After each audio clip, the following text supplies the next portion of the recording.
امام حسن علیہ السلام ان کی ولادت ہوتی ہے تو سب سے بڑی اور سب سے خاص بات یہ ہے کہ روئے زمین پر امام حسن کے پہلے کوئی ایسا شخص نہیں ہے کہ جو پیدا ہوا ہو اور اس کا ماں بھی معصوم ہو، اس کا باپ بھی معصوم ہو۔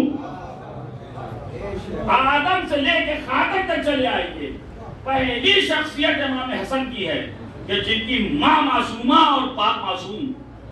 بھائی جناب عیسیٰ کو آپ لے لیجئے، ماں معصومہ ہے لیکن باپ ہے نہیں۔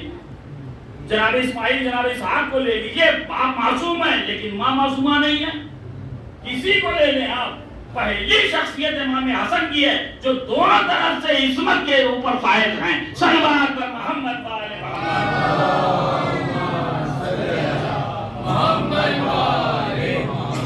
دوسرے یہ کہ کریم اہل بیت، کریم اہل بیت، کریم جو ہے وہ سب سے اوپر والی ڈگری، سپرلیٹو ڈگری ہوتی ہے۔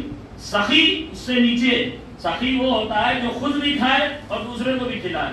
کریم تو وہ ہوتا ہے کہ خود نہ بھی کھائے تب بھی دوسروں کو کھلاتا رہتا ہے۔ تو یہ کریم ہے، اور کریم کہاں کے؟ اہل بیت کے کریم ہیں۔ اہل بیت میں جہاں سب کے سب کریم ہیں، ان میں اگر کوئی کریم ہے تو امام حسن علیہ السلام ہے۔ تبھی تو آپ کا دسترخوان جو ہے وہ ہمیشہ جاری و ساری رہا کرتا تھا۔ اور اس بات کا بہت زیادہ جو افسوس تھا وہ اس کو تھا جو امیر شام اپنے کو کہلایا کرتا تھا۔ تو امام حسن علیہ السلام سے صلح کرنے کے بعد بھی وہ جب مدینے میں آتا تھا تو دیکھتا تھا کہ حسن کا دسترخوان چل رہا 24 گھنٹہ۔ یہ نہیں کہ رات میں 2 بجے اگر آپ آئے تو آپ کو گرم روٹی نہیں ملے گی، رات کے 2 بجے بھی اگر کوئی آ جاتا ہے تو وہاں جو ہے پورا کھانا میسر ہے۔ ایسا دسترخوان، بڑا پریشان کہ بھائی ہم نے تو ان سے سب کچھ چھین لیا، ان سے ہم نے حکومت چھین لی، ہم نے ان سے دولت چھین لی، اس کے بعد ان کا دسترخوان ہے کہ وہ جاری و ساری ہے۔ یہ کتنے کریم ہیں، کتنے کریم ہیں، پریشان تھا۔ تو اس کو بھی شوق چڑھا کہ ہم بھی اپنی کرامت دکھائیں، ہم بھی اپنی جو سخاوت دکھائیں۔ تو اس نے اعلان کر دیا کہ کل ہم مسجد نبوی میں بیٹھیں گے، سب مدینے کے ایک ایک شخص آئے اور آنے کے بعد سب کو ہم جو ہے کچھ نہ کچھ دیں گے۔ اور اس نے تھیلیاں بنوا لی، کسی میں 5 درہم، کسی میں 10 درہم، کسی میں 15 درہم، کسی میں 20 درہم، کسی میں 50 درہم، کسی میں 100 درہم، حسب مراتب جو آتا گیا اس کو دیتا گیا۔ صبح سے لے کر مغرب کے نماز کا وقت آنے والا تھا تب تک وہ بانٹتا چلا گیا، بانٹتا چلا گیا۔ اب سمجھ لیجیے کتنا اس نے بانٹ دیا۔ اور اس کے بعد مشیر اس کے بہت سارے رہتے تھے، تو مشیر نے جو رائے دی، جناب سب کو تو آپ نے بانٹ دیا لیکن یہ سخاوت آپ کی کچھ کام نہیں آئی۔ سخاوت تو تب سمجھ میں آئے گی جب آپ حسن کو دیں، جب آپ حسن کو بلائیں اور ان کو بھی دیں، تب آپ کی سخاوت جو ہے لوگ جانیں گے، ورنہ ان کو لے کے چلے جائیں گے، آپ کی سخاوت کہاں پتہ چلے گی۔ اس نے کہا ٹھیک ہے۔ کہا دیکھیے اس میں دونوں فائدہ ہے، اس میں 2 طریقے سے آپ کا فائدہ ہے۔ اگر امام حسن علیہ السلام آپ کی دی ہوئی دولت لے لیتے ہیں تو آپ کہہ سکتے ہیں کہ بھئی دولت کے لیے جو ہے معاذاللہ لالچی تھے اور دولت ملی اور فوراً لے لیا۔ اور اگر نہیں لیتے ہیں، ٹھکرا دیتے ہیں، تو آپ کو کہنے کو تو ہو جائے گا کہ ہم نے تو صلح کا ہاتھ بڑھایا، ہم نے تو دولت دینے کے لیے ان کو ہاتھ بڑھا رہے ہیں، لیکن یہ ہے کہ ہمیں جو ہے وہ ہماری دولت دینے کو تیار نہیں ہے۔ تو دونوں طرف سے آپ کا فائدہ۔ اچھا آیا ہوا تھا وہ کیوں؟ تاکہ جو ہے یزید کی بیعت کا ماحول بنانے کے لیے لوگوں سے یزید کی بیعت لی جائے، تو پیسہ دے کے یزید کی بیعت لی جائے۔ اب اس کے بعد اس نے جو ہے کہبار بھیجا امام حسن علیہ السلام سے۔ امام حسن علیہ السلام مغرب کے وقت پہنچے نماز پڑھنے کے غرض سے۔ اب وہ جو ہے کہنے لگا اچھا حسن کیا تم یہ سوچ کر آئے ہو کہ مغرب تک دن بھر ہم بانٹتے رہے ہماری دولت کم ہو جائے گی؟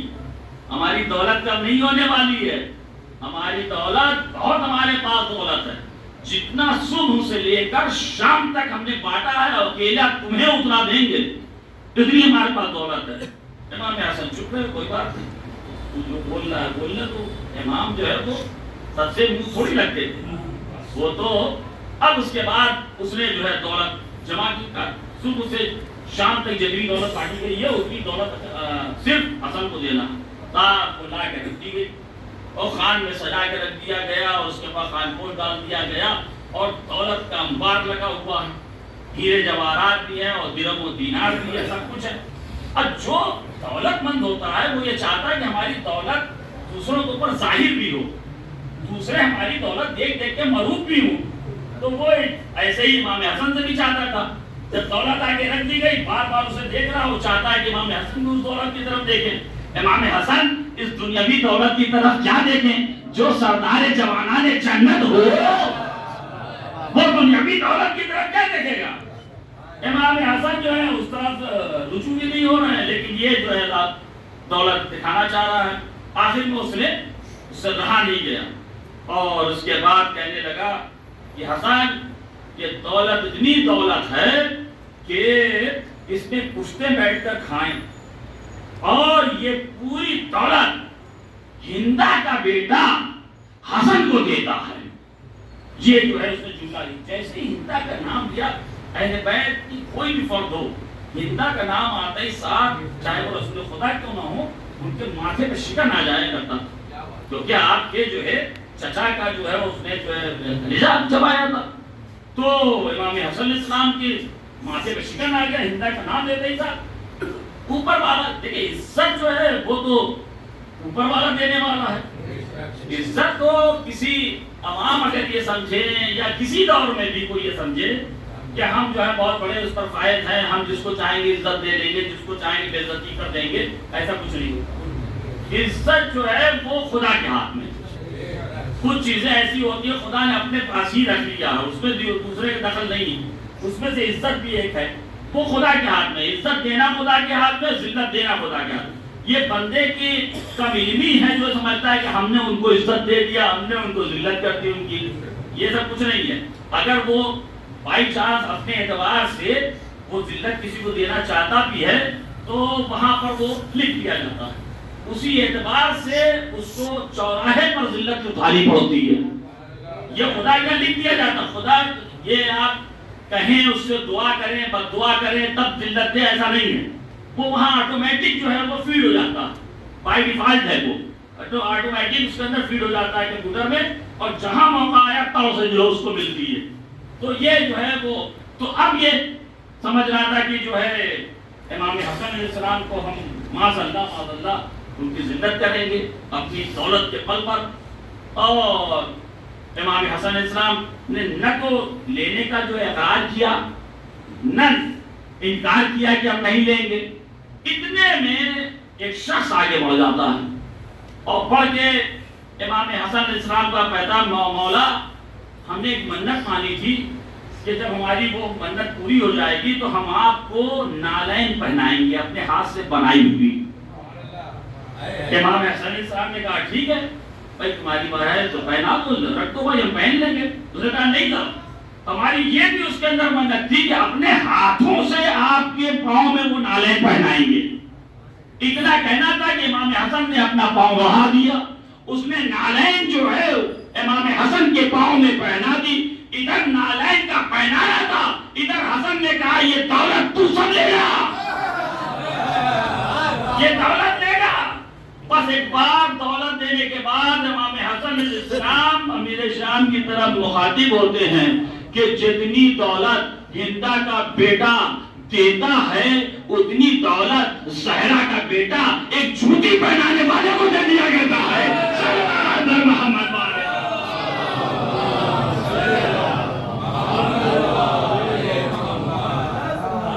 زہرا کا بیٹا ایک جوتی پہنانے والے کو اتنی دولت دے دیا کرتا ہے۔ اب یہ چپ ہو گیا کہ ارے جوتی پہنانے والے کو ہم نے جس دولت کے اوپر ہمیں ناز تھا وہ تو لے گیا ایک جوتی پہنانے والا۔ نہ امام حسن نے لیا نہ انکار کیا، اور اس کے بعد وہاں سے اٹھ کر چلے آتے۔ یہ ہے کریم اہل بیت، اور ان کی کرامت دیکھیے کہ جوتی پہنانے والے کو اتنا عطا کرتے ہیں، تو اندازہ لگا لیجئے ان کی کرامت کا۔ وہ یہ سمجھتا ہے کہ ہم جو ان کو دے رہے ہیں وہ سب کچھ ہے، اور بس یہ ہے کہ امام حسن اسلام کے سلسلے میں جو ہے وہ یہ ہے کہ آپ نے سن کی تھی۔ تو اصل بات کیا ہے کہ یہ جو ہمارے مخالفین ہیں ان لوگوں کا یہ سسٹم ہے کہ وہ یہ چاہتے ہیں کہ ہر بات کو مشکوک بنا دیا جائے. جب مشکوک بنا دو گے تو یہ صحیح ہے کہ یہ صحیح ہے کہ یہ صحیح ہے کہ یہ صحیح ہے، وہ تصویر انسان کے ذہن میں دوسری بن جایا کرتی ہے.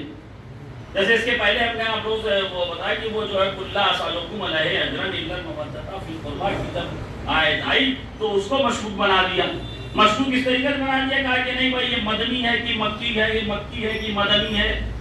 اب اس میں کیا ہوگا فائدہ تھا؟ اگر یہ مان لیا جائے مکی ہے تو رسول کے قرابت داروں سے مودت کرو. تو مکہ میں رسول کے قرابت دار کون تھے؟ اس وقت رسول کے قرابت دار میں نہ امام حسن تھے، نہ امام حسین تھے، نہ مولا علی تو تھے، لیکن اس کے بعد آپ کی شادی تو ہوئی نہیں تھی. تو اب جو قرابت دار وہ بتائیں گے، جو مکہ میں رہنے والے قرابت دار ہیں ان کو پیش کر دیں گے. تو یہ مشکوک بنانے کی جو ہے یہ چال شروع سے چلی آ رہی ہے. تو یہاں بھی امام حسن اسلام صاحب کو سلو کر دیا، چونکہ وہ جنگ نہیں لڑتے تھے. امام وقت کا امام جو ہے وہ اس وقت سب سے شجاع انسان کو کہتے. اس سے شجاع انسان کوئی نہیں ہوتا جو وقت کا امام ہوتا. سب سے بڑے عالم کو وقت کا امام کہتے ہیں. اس سے بڑا عالم کوئی، وقت کے امام سے بڑا عالم کوئی اس دور میں نہیں ہوتا. تو امام حسن بھی، لیکن مسئلہ کیا ہے اس کو سمجھنا یہ چاہیے. تو سلو کر لیا بھائی. جس وقت جو وقت تھا امام حسن کا، اگر امام حسین کے سامنے وہ وقت آتا تو امام حسین بھی سلو کرتے، اور امام حسن علیہ السلام کو وہ وقت ملتا جو امام حسین کو ملا تھا تو آپ بھی جنگ کرتے. یہ تو وقت کے اوپر ہے، کیونکہ اسلام کا جو ڈیپینڈ ہے، یہ جو کام کرتے ہیں وہ اسلام کے لیے کرتے ہیں، اپنے لیے کوئی کام تھوڑی کرتے ہیں. اور اسلام پورا جو ڈیپینڈ ہے وہ وقت کے اوپر ڈیپینڈ ہے. کس طریقے سے؟ آپ نماز پڑھتے ہیں، یہ تھوڑی ہے کہ جب چاہے تب نماز پڑھ لیں. مغرب کی نماز آپ جو ہے 12 بجے دن میں پڑھنے لگے، نہیں پڑھ سکتے آپ. صبح کی نماز ہم اس وقت چاہے صبح کے بعد ہو سکتا ہے آنکھ نہ کھلے، ابھی یہ چاہے تو 2 رکعت تو پڑھنا ہے، مغرب عشاء کے ساتھ صبح کی نماز بھی پڑھ لیں تو کیا ہو جائے گی؟ نہیں. جب تک وقت آئے گا نہیں تب تک نماز واجب نہیں ہوگی. اگر ہم دوپہر میں چاہیں کہ مغرب کی نماز، ہماری ٹرین جو ہے مغرب کے وقت ہے تو لو اسی وقت پڑھ لیں، نہیں. اس دن کی مغرب کی نماز سورج کے ڈوبنے کے بعد ہمارے اوپر واجب ہوگی. اس کے پہلے ہم اگر نماز پڑھتے رہیں اس نماز کی کوئی وقت نہیں ہے. اسی طریقے سے روزہ ہے. روزے کا جب وقت آئے گا آپ کو وقت پر جو ہے روزہ کھولنا ہے، وقت پر روزہ رکھنا ہے. اور جو ایام سیام ہے اس میں روزہ آپ کو رکھنا ہے، تب واجب ہے آپ کو اوپر، اس کے علاوہ واجب نہیں ہے. تو وقت کا یہ ٹھیک وہ ہے. اچھا اگر مان لیجیے ہم نے وقت پر نہیں پڑھا تو نماز اگر وقت نہیں پڑھا، مان لیجیے ایسا تھا کہ صبح کے وقت بادل چھایا ہوا تھا، ہم نے دیکھا اندھیرا ہے اور جا کر ہم نے جو ہے نماز پڑھ لی، ادا کر لی. پتہ چلا کہ وہ تو بہت وقت ہو چکا تھا، وہ تو قضا ہو چکی تھی نماز. تو کیا ہوگا؟ زیادہ سے زیادہ آپ کی نماز جو قبول نہیں ہوگی، آپ اس کی قضا جو ہے پھر سے پڑھیں گے اور اس کے بعد جو ہے وہ خدا جو ہے رحیم و کریم وہ معاف کر دے گا. اسی طریقے سے روزہ ہے. روزہ جو ہے آپ رکھے ہوئے ہیں اور وقت پہلے کھول لیا تو روزہ ختم ہو گیا. تو روزہ آپ کا اس دن کا نہیں ہوا نا، تو اس دن کی قضا آپ کر سکتے ہیں، جو کفارہ ہے وہ دے سکتے ہیں، ہو تو سکتا ہے نا. لیکن جہاں پر جہاد آتا ہے، جہاں پہ جنگ کرنا ہے ہمیں، اگر وہ غلط وقت میں آپ نے کر دیا تو وہاں تو گردن کر جائے گی، وہاں کیا کریں گے آپ؟ اس کا مطلب یہ ہے کہ جہاد ہم تبھی کر سکتے ہیں جب وقت آئے، اور اس میں احتیاط کرتا جائے گا کہ وقت جب تک نہیں آتا تب تک ہم جہاد نہیں کر سکتے. اور اس کے لیے صرف امام وقت کے علاوہ اور کسی کو نہیں پتا ہو سکتا کہ جہاد کا وقت کب آیا. امام وقت کے علاوہ کوئی نہیں جانتا. یہی وجہ ہے کہ ہمارے ہاں جہاد تب ہوتا ہے جب امام وقت حکم دے تب آپ جہاد کر سکتے ہیں، کیونکہ وقت کا مسئلہ ہے نا. اب یہ کہا جا رہا ہے کہ امام حسن علیہ السلام نے جہاد نہیں کیا، یعنی تلوار نہیں چلائی. جہاد سے مراد جو ہے تلوار نہیں چلائی، تلوار نہیں چلائی. بھائی اس وقت آیا ہی کہاں تھا جہاد کا کہ تلوار چلاتے؟ تلوار چلاتے کیسے چلاتے بھائی؟ دیکھیے جیسے ہمارے ہاں کے جتنے بھی ائمہ ہیں، جتنے بھی ہمارے امام ہیں، وہ کبھی جنگ نہیں کرتے. آپ کہیں کہ کبھی جنگ نہیں کرتے. مولا علی نے کتنی جنگیں کی؟ مولا علی نے کوئی جنگ نہیں کی. جو بھی کیا وہ جہاد کیا ہے, جنگ کبھی نہیں کیا ہے. جب بھی کیا ہے جہاد کیا ہے, جنگ نہیں کیا ہے. آپ کہتے ہیں جنگ اور جہاد میں فرق کیا؟ جیسا جنگ میں تلوار چلتی ہے جہاد میں بھی تلوار چلتی ہے. جنگ اور جہاد میں یہی فرق ہے جو فرق فاقے میں اور روزے میں ہے. بھائی فاقے میں بھی تو آدمی بھوکا رہتا ہے, روزے میں بھی آدمی بھوکا رہتا ہے. جنگ میں اور جہاد میں وہی فرق ہے. لیکن جہاد کی اتنی مذہبی حقیقت ہوتی ہے, مذہبی اہمیت ہے, اور فاقے کی کوئی مذہبی اہمیت نہیں ہے. فاقہ تو آدمی کے پاس یا تو غریب ہے تب فاقہ رہ رہا ہے, اس کا پیسہ نہیں ہے, یا پھر جو وہ ہے کہ ڈاکٹر نے منع کیا ہے کہ بھائی آپ جو ہے وہ کھانا نہ کھائیے, آپ کی صحت کے لیے مضر ہے, تب نہیں کھائے گا. تو پتا چلا کہ جو فرق جنگ اور جہاد میں ہے وہی فرق فاقے اور روزے میں ہے. روزہ آپ دن میں رکھ سکتے ہیں, رات میں نہیں رکھ سکتے. فاقہ آپ دن میں بھی کریں گے, رات میں بھی کریں گے. روزہ فاقہ جو ہے اگر آپ نے دوا پی لی, سگریٹ پی لیا تو روزہ جو ہے وہ ٹوٹ جائے گا, لیکن فاقہ تھوڑی ٹوٹے گا. جب تک پیٹ میں دانا نہیں جائے فاقہ تو فاقہ ہی رہے گا. آپ سگریٹ پیتے رہیں. تو یہ فرق ہے. تو اب روزے کی ایک مذہبی اہمیت ہے. جب تک کہ روزے کا وقت نہیں آئے گا آپ روزہ رکھ نہیں سکتے. ویسے ہی جہاد کی بھی ایک اہمیت ہے. جب جہاد کا وقت آئے گا تب آپ جہاد کریں گے. اگر جہاد کا وقت نہیں آیا تو جہاد نہیں کر سکتے. رسول نے دیکھا مکے میں جہاد کا وقت نہیں آیا تھا, تلوار نیام میں رکھے رہے, نہیں نکالا. مدینے میں آئے, جہاد کا وقت آ گیا, تلوار باہر نکل آئی. اور اس کے بعد صلح حدیبیہ میں پہنچے, کہا جہاد کا وقت ختم ہو گیا, تلوار اندر رکھ لی. اس کے بعد حنین میں آ گئے, تلوار نکال لی, جہاد کا وقت آ گیا. علی نے بعد رسول دیکھا جہاد کا وقت چلا گیا, تلوار رکھ لی. جمل میں جا کے دیکھا کہ جہاد کا وقت آ گیا, پھر تلوار نکال لی. حسن نے دیکھا جہاد کا وقت چلا گیا, تلوار رکھ لی. حسین نے دیکھا جہاد کا وقت آ گیا, تلوار نکال لی. صلوات بر محمد علیہ.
تلوار کیوں نہیں نکالی؟ چونکہ جہاد کا وقت نہیں تھا اس لیے تلوار نہیں نکالی. امام حسین نے تلوار اس لیے نکالی کہ جہاد کا وقت آ چکا تھا اس لیے تلوار. یہ مت سمجھے کہ امام حسین معاذ اللہ جو ہے جنگجو تھے اور انہوں نے تلوار اپنے اعتبار سے نکالی. یہ اپنے اعتبار سے کوئی کام کرتے ہی نہیں. وہی کام کرتے ہیں جو اسلام جو ہے کے لیے فائدے مند ہوتا ہے, جو اسلام کے اعتبار سے جس وقت جو کام کرنا چاہیے وہ کام کرتے ہیں. اور لیکن اگر یہ انسان سمجھے کہ امام حسین علیہ السلام معاذ اللہ جو ہے کہ طاقت کے اعتبار سے یا شجاعت کے اعتبار سے کچھ کمی ہے تو وہ آپ کے علم کی کمی ہے. امام حسن میں کوئی کمی نہیں ہے, آپ وہاں تک پہنچے نہیں ہیں کیونکہ تمام اور جو ائمہ ہیں جیسے امام حسین کا آپ جو پورے محرم آپ ان کے فضائل سنتے چلے آ رہے ہیں 2.25 مہینے تک, اور یہاں آج ایک دن کا وقت ملا ہے اب اس میں بھی کتنا زیادہ 40-45 منٹ کا وقت، اب اس سے زیادہ کیا جو ہے بیان کیا جا سکتا ہے، ان کے فضائل کیسے بیان کریں؟ تو وقت ہی کم ملتا ہے کہ امام حسن علیہ السلام کے فضائل بیان کیے جا سکیں، ورنہ اگر ان کے فضائل بیان کیے جا رہے ہیں، ہر امام کے فضائل جو ہیں لامحدود، مطلب کوئی حدود نہیں قائم کر سکتا کہ یہ فضائل ہیں، محدود نہیں کر سکتا، لامحدود فضائل ہیں۔ تو اگر یہ کسی کے ذہن میں یا بچوں کے ذہن میں کہ امام حسن علیہ السلام شروع کرتے نے کیا اور جنگ نہیں کی، تو آپ یہ سمجھیے کہ جنگ جمل میں جو امام حسن علیہ السلام نے، آپ یہ دیکھیے کہ سب سے زیادہ جو پنجتن پاک ہیں، پنجتن پاک میں جناب سیدہ کو الگ کر دیجئے، وہ تو نسواں میں آ جائیں گی۔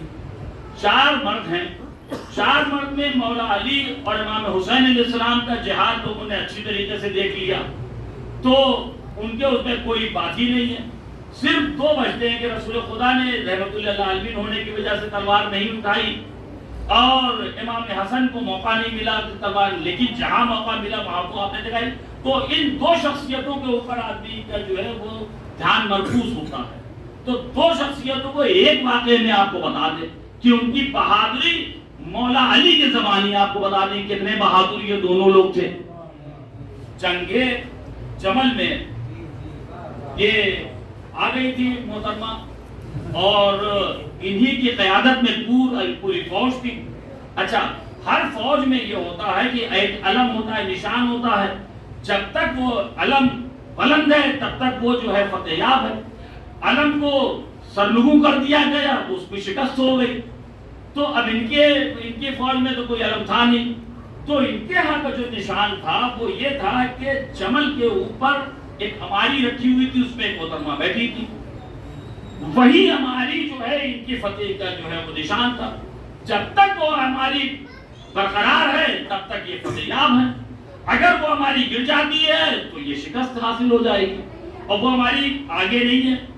علم تو لے کر علمدار آگے جاتا ہے، لیکن یہ قلب لشکر میں ہے، چاروں طرف سے اتنا بڑا لشکر، اور اس کے قلب لشکر میں وہ ہماری۔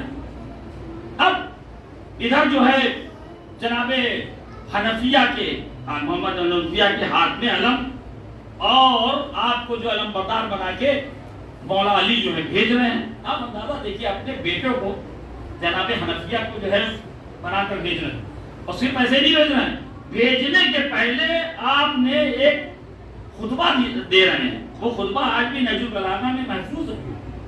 جناب محمد حنفیہ سے کہتے ہیں بیٹا دیکھو، جہاد کے لیے نکل تو رہے ہو، لیکن یہ سمجھ لو کہ پہاڑ کے پاؤں اپنی یہاں سے ہٹ جائیں لیکن تمہارے پاؤں اپنی یہاں سے نہیں ہٹنا چاہیے۔ ہاں بیٹا یہ بھی دیکھ لو، پاؤں کو اپنا زمین کے اندر گاڑ دینا۔ ہاں بیٹا یہ بھی سن لو، تمہاری نظریں جو ہیں وہ پہلے والے سپاہی پر نہ ہو، بلکہ فوج کے آخری فرد پر تمہاری نظریں ہونا چاہیے، بیچ کے اس میں نہیں، نہ آگے والوں، فوج کے آخری بندے کے اوپر تمہاری نظر ہونا چاہیے۔ ہاں بیٹا اور سمجھ لو کہ یہ دونوں دانتوں کو، چپڑوں کو اپنے میچ لو اس طریقے سے، اور اپنے سر کو رائے خدا میں بیچ دو۔ یہ خطبہ ہے مولا علی کا، اور اتنا خطبہ جو مولا علی جس کو خطبہ دے رہے ہیں، اب اس کو جوش کتنا آ گیا ہوگا۔ بیٹے بھی مولا علی کے ہیں، مولا علی خطبہ دے رہے ہیں، اور اس کے بعد بیٹے پڑھو آگے، اور جیسے ہی آپ آگے بڑھے تو تیروں کی بارش